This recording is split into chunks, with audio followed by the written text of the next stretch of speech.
as I entered these doors, I had a sense of happiness and joy, and I had a smile on my face. And we, my family, were sitting right there as people were entering, and everyone had that same smile. So you guys are doing something right. No, Pastor, what is it?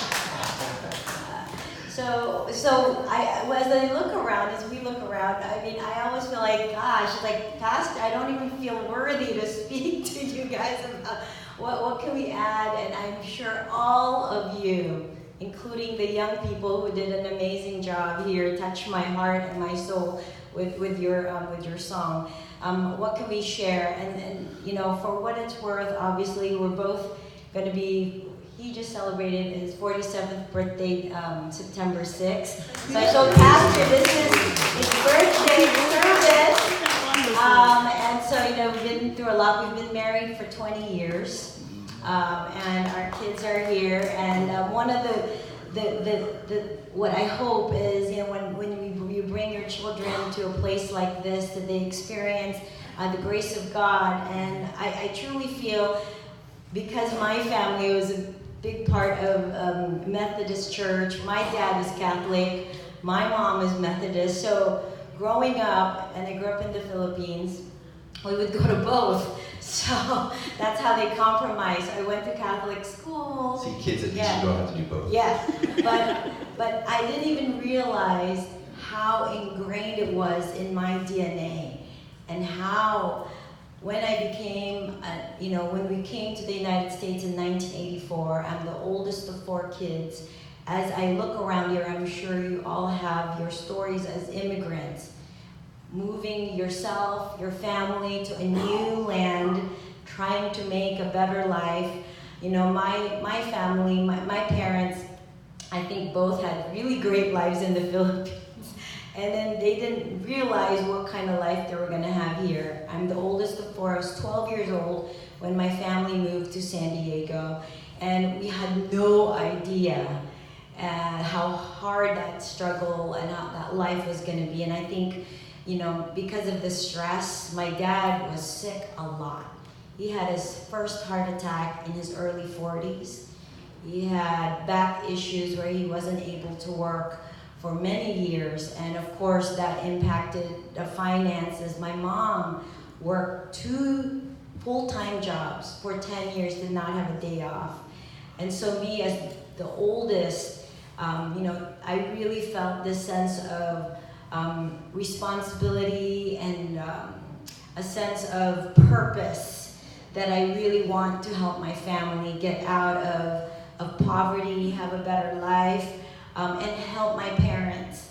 And I was very good at school, and again, all of us have gifts. And for me, I really believe God has blessed me with, ability to memorize everything. And so I was able. She really does. As a husband, that does not help me at all. Sorry, babe, and my kids. So I studied hard. I was able to graduate valedictorian from high school. I graduated summa cum laude from UC San Diego, and I got into Stanford Medical School through a scholarship. And throughout the time, from the time I was 14 to the time I was in med school, and through med school I was working jobs too, to try to help to support the family. And long story, from that point on, James and I met at Stanford Medical School, and we were classmates. And we got married while in med school, and Jana there, who is now entering Stanford as a sophomore, was born at Stanford Hospital. And so I really feel through the struggle, I saw my mom, try to do everything. And I'm looking around, I know you guys have done that as well in your lives, being the caretaker, being the provider, having a sick husband. I really felt like my mom, I saw how much faith she had in God, and how she tried to always be positive and try to not allow the external things that are happening in our lives affect the happiness and the joy and the hope for a better future for her kids. And then later on, we got married. He was a successful anesthesiologist, starting our career, and I'll let James talk about how it affected him, but he had his own health issues, and now I see myself the other way. Now I'm the mom, now I'm the wife, and I truly feel that through that process, I really felt that if I didn't have my strong faith in God and my strong belief that God has a plan for our lives, I really would not have made it, and I really would not have been able to get through it intact physically, mentally, and spiritually. And so I was really touched that our part is called the message of hope. I think if there's anything that I can share is that all of us, it is part of the human condition. All of us will have our battles. All of us will have our ups and downs, our challenges. But God has also equipped us with gifts. And I tell this to my kids that many times we have to look beyond ourselves and our own personal condition and our own pain and think about how we can use those gifts to bless others. And I'm so fortunate in my work as a dermatologist and anti-aging doctor to be able to use my brain, my talents that God has given me, and the technology that is now available in science and in medicine to help my patients on a day-to-day basis to really build confidence, self-esteem, and improve and optimize their quality of life. And that truly brought me up every day, and it blessed me every day to see my patients, see how my work and God's grace is blessing everybody. And so I think the sadder we are and the harder life is, I think the one thing we have to remember is, God has a plan for our lives, and that we all have gifts, and we all have the ability to bless others. And when we bless others, we are blessed and we are lifted up. And so that's my message. And now I'm going to introduce you to the smartest guy that I know. And at the time when I met him at Stanford, was the cutest guy that I had known. I like that better. The smart guys want to be good looking. That's exactly. So introduce you to my husband, Dr. James Lee. Thank you for hearing my story. That's good. Very good. First of all, I'd like to thank all of you for having us, Pastor Nelson. This is quite an honor. I haven't had the pleasure of this kind of an audience before, so thank you. A message of hope, I agree. Thank you for putting us under that big and auspicious title. But I guess my story of a second chance gives that message of hope. To give some background, this is my wife, Dr. Tess. We met at Stanford, yes. Before that, I went to Yale. I got a bachelor's in molecular biophysics and biochemistry. I got perfect scores in chemistry, physics, and math. I tell you all of this because that all didn't matter at one point, because that all came to a crash about 8 years ago, 2010, where essentially I thought I suffered what was a stroke. Half my face is drooping. In the OR trying to finish up as an anesthesiologist. Luckily, I was almost finishing my day, and basically passed out. I had a brain tumor. So my world as this super academic brain guy, after this episode, I was nearly catatonic. I could barely speak faster than about this. For about 6 weeks, 2 months, and to build myself back took forever. At one point, my doctor who had me on chemo said, "Okay, you don't need surgery. We controlled the growth of your tumor. You're cured."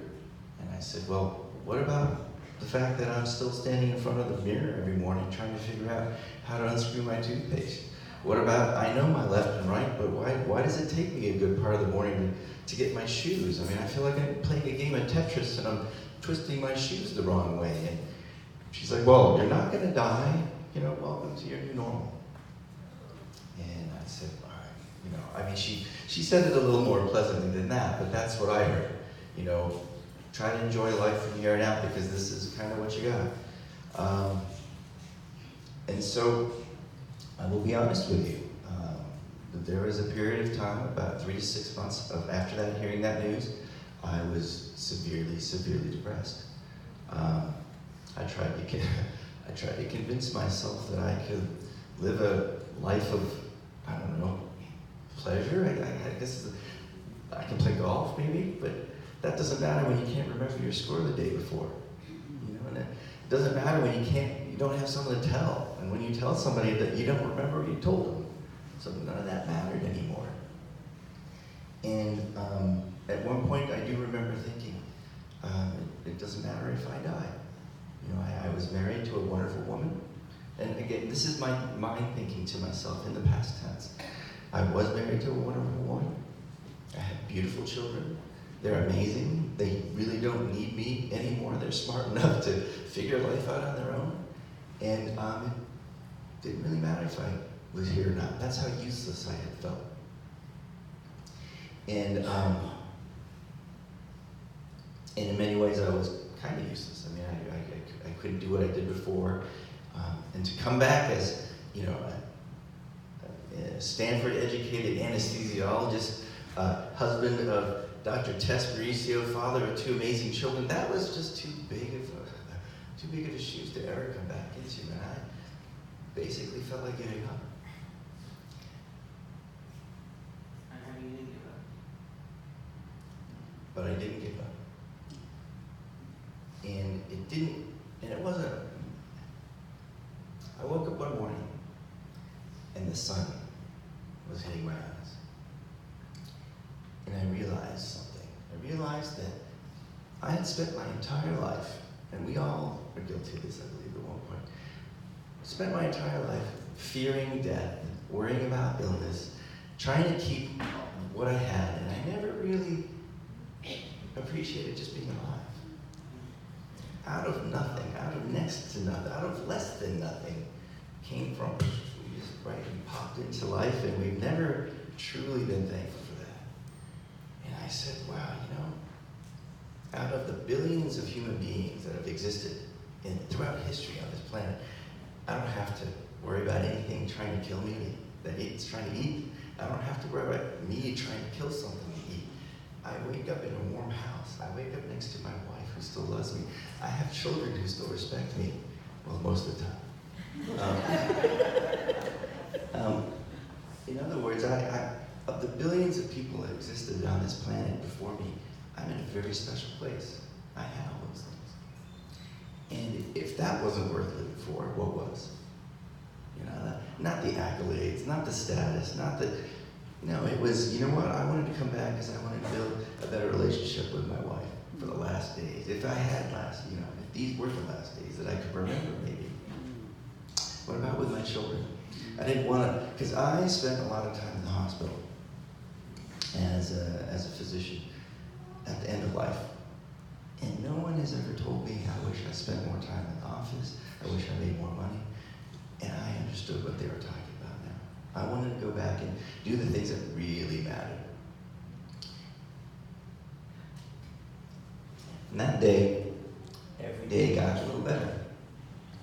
I was able to think a little clearer. And I realized, you know what? Just like my wife had said, God had given me everything I needed. I wanted to improve. My doctor said, you know what? This is it. I said, you know what? I'm a doctor too. Not only do I have a medical degree from Stanford, at one point, again, molecular biophysics and biochemistry, I come back to this. I studied at the molecular level our pieces, parts, what puts us together, how our body makes itself and what it makes itself out of. And so I said, you know what, I'm going to go back, I don't care how long this takes me, because I don't care how, I don't have to converse with anybody. You know, I don't have to worry about what people are going to say or how they're going to react to me. I can take my time. I know how to do this. And it took me about 6 to 9 months, and I realized it was in our nutrition. Okay, we have to, out of the 250,000 biochemicals that we can make, proteins, enzymes, biochemical cofactors, we have to ingest certain ones to make our bodies work. And I realized I had the MD, I had the degree in molecular biophysics, biochemistry. All I needed was the what? The passion. And that's, if I looked around, that's what I had. I was surrounded by the reasons to live. I started calling my dad, telling him I loved him. Okay, at first, okay, she can tell. At first, my dad thought I was crazy. He thought I was, I did that with my brothers. And I started doing that with my children. And I started doing it every day. And they can tell you that too. Because that's what I realized what really mattered. And when you hone in on those things, that second chance, you have a reason for that second chance. And that's my message. Thank you very much.